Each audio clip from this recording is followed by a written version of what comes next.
pense que aucun fonctionnaire ne souhaite ne pas travailler. Mais dans certains cas, on s'aperçoit que les missions sont mal définies ou qu'elles ont perdu du sens ou qu'elles ne sont plus réellement appliquées sur le terrain.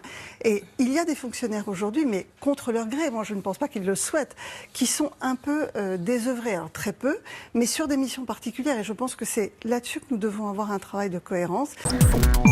Et j'ai en tête un point, c'est que depuis 20 ans, à chaque fois qu'on a réformé la fonction publique, l'angle était budgétaire.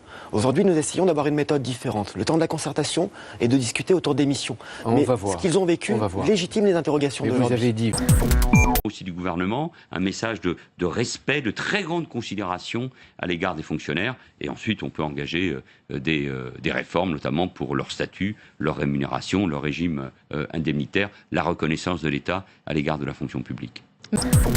La seule chose en vérité que le gouvernement vient d'annoncer, c'est d'ouvrir un permis de licencier dans la fonction publique avec un objectif qui est clairement sur la table, qui est de supprimer 120 000 fonctionnaires. Quand on discute de cette question, on demande toujours aux responsables politiques qui préconisent ça, où est-ce que vous allez supprimer les emplois publics? Et ils ne répondent jamais à cette question. Et pour cause.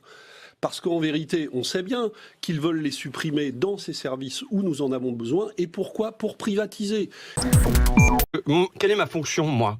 Moi, elle est d'apporter de la vie, de l'envie dans la politique, de faire de l'Assemblée un lieu de démocratie avec des choses qui se passent, avec un certain panache et puis tout ça. C'est ça que je viens apporter. Donc je poursuis cette mission-là.